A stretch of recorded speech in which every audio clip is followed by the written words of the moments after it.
Hey guys, welcome back to another episode of Dynasty After Dark. I'm your host, Calvin Timms, and I'd like to welcome you to a new episode of the podcast. You can find me over on Twitter at TDC_Calvin or on the Dynasty After Dark YouTube channel, where this will be going up there.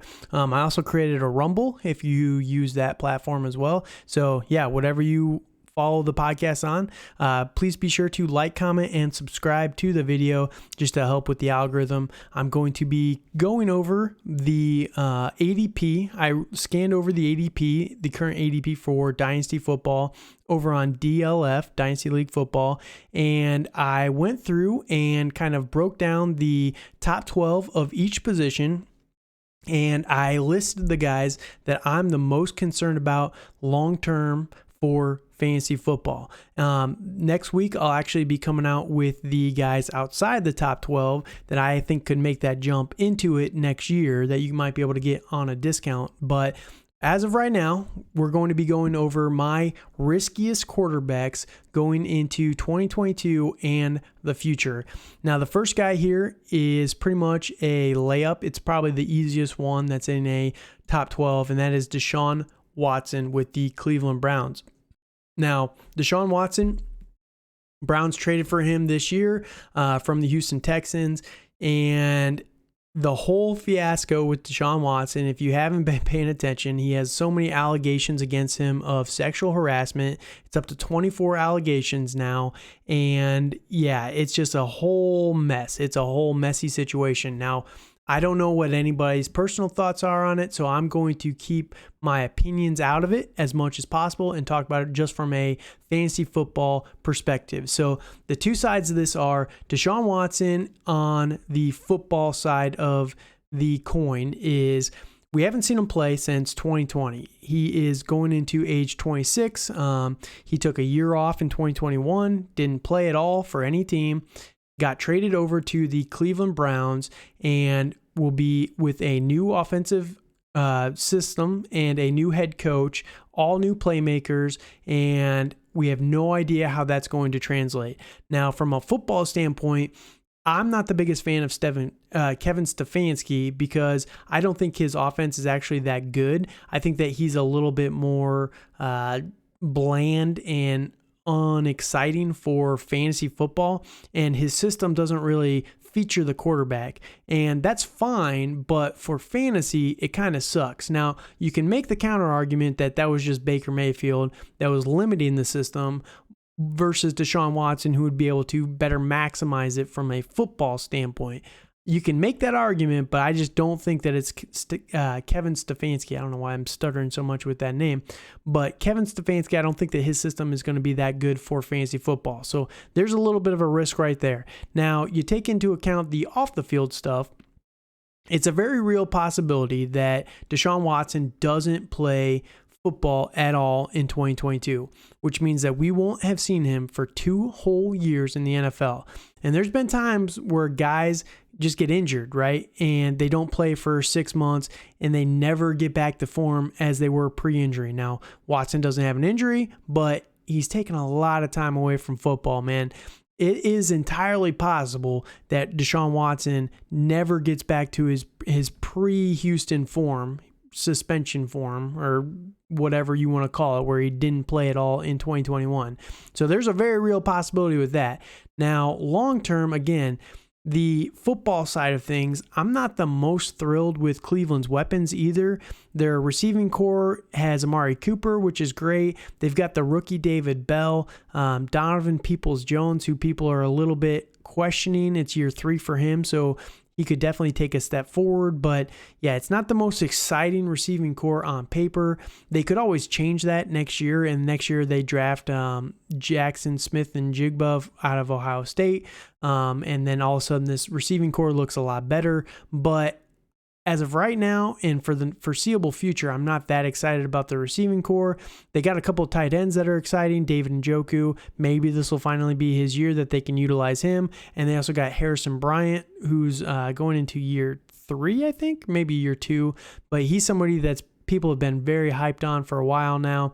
They've got good running backs in Kareem Hunt. They've got Nick Chubb still, a good offensive line. So there's pieces there for a good NFL team. I just don't know if it's all in place for a good fantasy team. So all that said, whatever your thoughts are on DeShaun Watson, I don't care what you think about him. There's a lot of risk against DeShaun Watson right now. So this is how you need to approach DeShaun Watson, in my opinion, this offseason.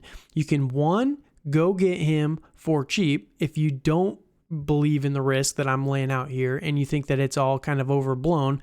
Go buy him for cheap because he's going very, very cheap right now in a lot of leagues.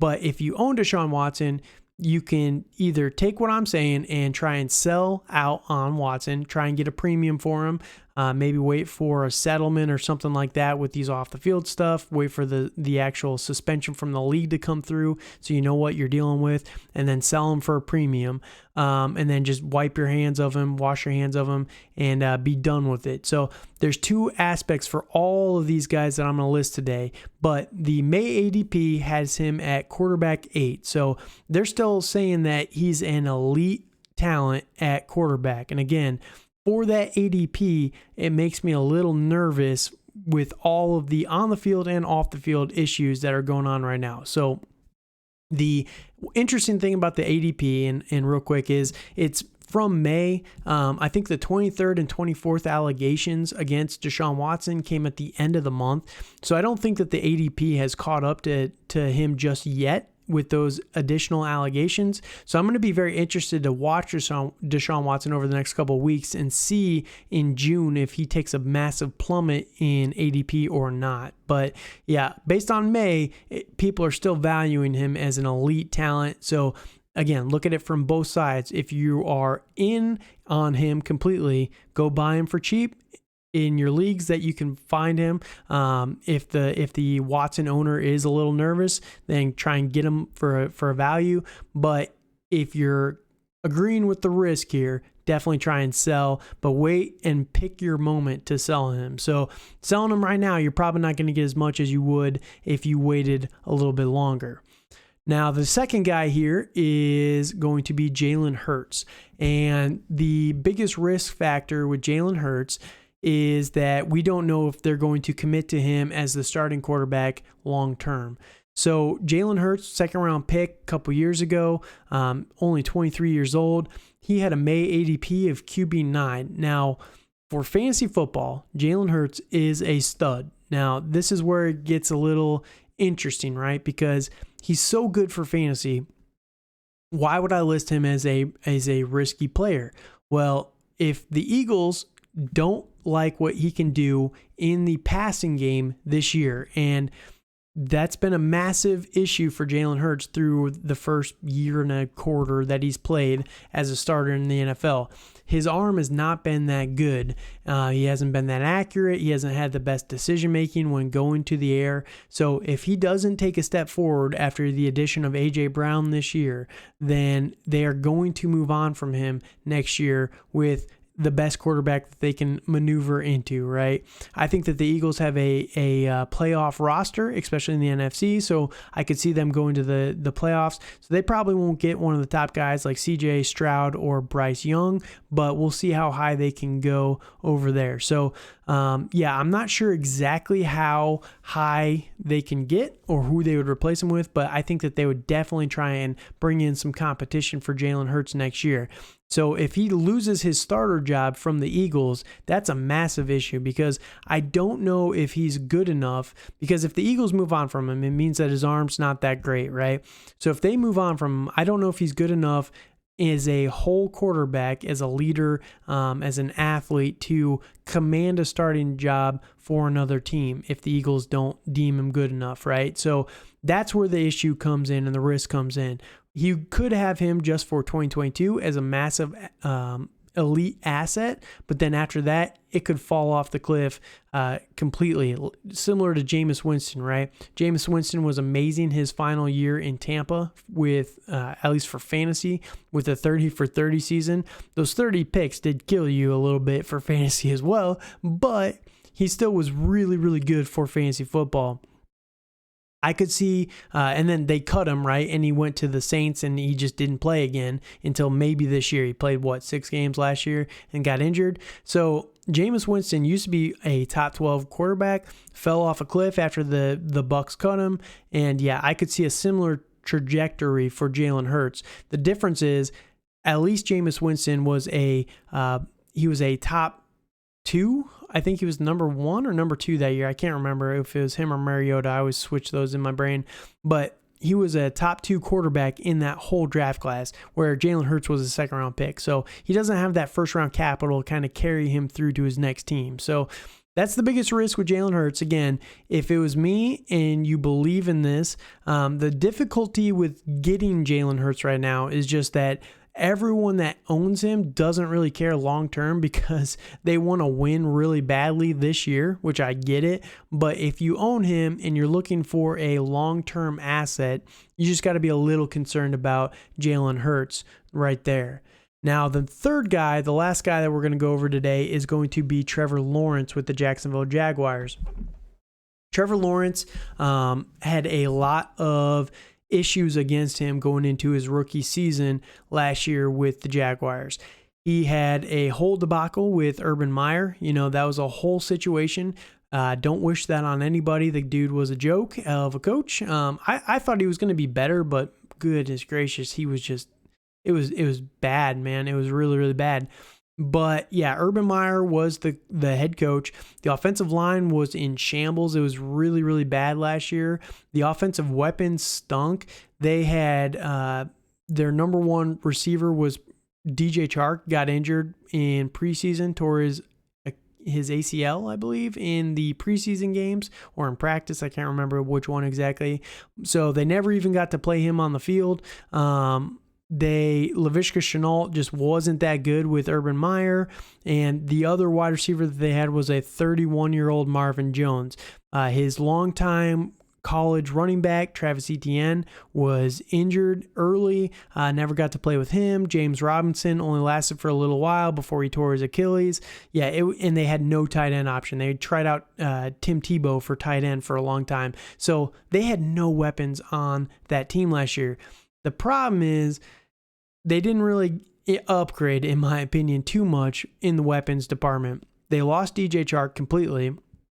They brought in Christian Kirk, paid him like $80 million. He's never even broken 1,000 yards in a season, so that's a major concern. He's had injury problems as well. They did bring in Evan Ingram, but the Evan Ingram experience in New York wasn't always the best. He didn't have the best most reliable hands, you could say. He did drop quite a few passes at random times, which kind of stunk, but he is very good. I still like Evan Ingram quite a bit.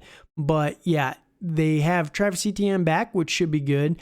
James Robinson might be back, but it is an Achilles tear, so we'll see what he can do this season. So it's still just not the best group of playmakers around Trevor Lawrence. The offensive line didn't really get better. I think they brought in Brandon Scherf, but other than that, that's the only piece that they really upgraded there. They might be okay at the offensive line, but if they're not really improved there, that's also a massive risk for Trevor Lawrence. And, it's kind of a bad situation. Jacksonville is not a very serious franchise and hasn't been for a long period of time. So, yeah, I think that the biggest concern for Trevor Lawrence is just he's going as QB 11, and it's a strong possibility that he never returns on top 10 quarterback for fantasy numbers. Now, the benefit of all three of these guys, they're all very young.